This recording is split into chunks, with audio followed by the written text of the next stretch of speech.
গণভবন সকাল 11:30। মুখোমুখি বসে আছেন স্বৈরাচার শেখ হাসিনা ও সেনাপ্রধান। বাদানুবাদ হচ্ছে। সেনাপ্রধান বলে দিলেন, মাননীয় প্রধানমন্ত্রী, আপনার আজকে অন্তিম দিন, আপনি পদত্যাগ করে দেশ গণতন্ত্রের হাতে তুলে দিন। শেখ হাসিনা বললেন, না, আমি দেব না। আমি ফাদার অফ দ্য নেশনের কন্যা, আমার বাবা এদেশ স্বাধীন করেছে, আপনি গুলি চালান।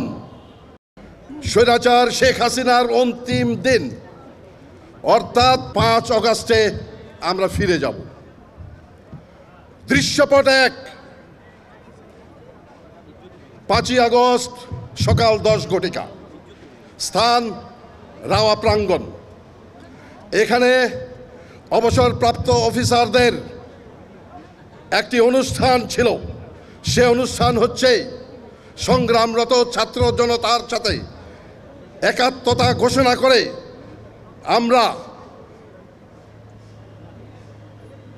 ঢাকা শহরের যে কারফিউ দেওয়া হয়েছে সেই কারফিউ উপেক্ষা করে আমরা এখানে একটা প্রসেশন চালাবো এবং সেই প্রসেশন দিয়ে আমরা ঢাকা শহরে প্রদক্ষিণ করব। দৃশ্যপট 2, সকাল 11টা। ঢাকা শহরের চারিদিক থেকে বাঁধ ভাঙা বানের মতো চারিদিক থেকে ছুটে আসছে ছাত্র জনতা। উত্তরা থেকে, মিরপুর থেকে আসছে, যাত্রাবাড়ি থেকে। গন্তব্য গণভবন। দৃশ্যপট 3, গণভবন সকাল 11:30। মুখোমুখি বসে আছেন স্বৈরাচার শেখ হাসিনা ও সেনাপ্রধান।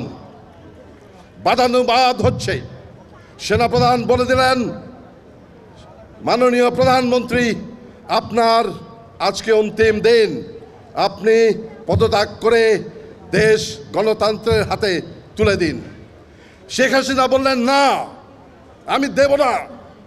আমি ফাদার অফ দ্য নেশনের কন্যা, আমার বাবা এদেশ স্বাধীন করেছে, আপনি গুলি চালান। Double million offer Walton fridge কিনে পেতে পারেন 20 লক্ষ টাকা, রয়েছে কোটি কোটি টাকার নিশ্চিত উপহার। সেনাপ্রধান বললেন, মাননীয় প্রধানমন্ত্রী, আপনি দেশে এখন কি হচ্ছে আপনি জানেন না। আপনি 4 দেওয়ালের মধ্যে অন্তরীণ, আসুন দেখি দেশে কি হচ্ছে। সেনাপ্রধানের নির্দেশে গণভবনের ওয়াল স্ক্রিনে টেলিভিশনের পর্দা ফুটে উঠল।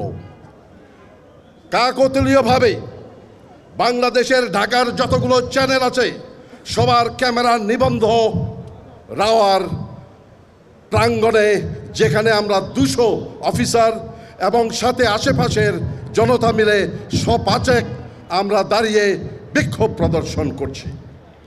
আমরা বক্তৃতা দিয়েছি, শেখ হাসিনা দেখেছেন। আমরা যখন এখান থেকে মিছিল নিয়ে রাওয়া থেকে বেরিয়ে জাহাঙ্গীর গেটের দিকে অগ্রসর হচ্ছি, তখন আমার কাছে একটা টেলিফোন আসলো চট্টগ্রাম থেকে আমার এক সহকর্মী। আমি বললাম, হ্যালো। বলে, স্যার, আপনাদেরকে লাইভ আমরা ক্যামেরায় দেখতে পাচ্ছি। আমি বললাম, তাই নাকি? বলে, জি স্যার। তো এখন কি আপনাদেরকে দেখে ঘরে আর কেউ নাই স্যার, চট্টগ্রামের সবাই রাস্তায় নেমে এসেছে। এই ছিল আমাদের অবসরপ্রাপ্ত অফিসারদের শেষ নিদর্শন, যে শেখ হাসিনা, স্বৈরাচারী শেখ হাসিনাকে বর্জন করার আমাদের শেষ অ্যাক্ট। এটার মাহাত্ম্য এটাই। এটা বলছি এ কারণে যে আজ আবার পুনরায় আমরা এখানে জমায়েত হয়েছি, সমাবেশ হয়েছি জনগণের সাথে একাত্মতা ঘোষণা করার জন্য এবং ভারতের বিরুদ্ধে, ভারতের আধিপত্যের বিরুদ্ধে আমাদের সংগ্রাম জারি রাখার জন্য। এ প্রসঙ্গে আমি মোদী সরকারকে একটা বার্তা দিতে চাই। মোদীজি, অমিতজি এবং রাজনাথ সিংজি, আপনারা বাংলাদেশ সেনাবাহিনী যেটা দেখেছেন 72 সালের সেই সেনাবাহিনী এখন আর নাই। আমরা এখন যুদ্ধোপযোগী এবং যে কোনো শত্রু মোকাবেলায় প্রস্তুত। আপনারা আর আস্ফালন তুলবেন না। ইস্টার্ন সেক্টর, ইস্টার্ন কমান্ড গোছানোর ভয় আমাদেরকে দেখাবেন না। শুধু আমরা সশস্ত্র বাহিনী নই, 17 কোটি জনতা আছে আমাদের সাথে আপনাদেরকে সীমান্তেই রুখে দিতে।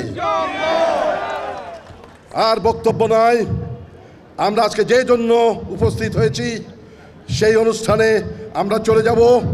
আমি একজন মুক্তিযোদ্ধা হিসেবে আমি আপনাদের সবাইকেই এবং একজন সামরিক অফিসার হিসেবে আমি আপনাদের সবাইকে আজকের এই অনুষ্ঠানে উপস্থিত হয়ে আমাদের এবং জনগণের সাথে একাত্মতা হওয়ার জন্য অন্তরের অন্তঃস্থল থেকে কৃতজ্ঞতা জানাচ্ছি। সবাইকে ধন্যবাদ। বাংলাদেশ জিন্দাবাদ।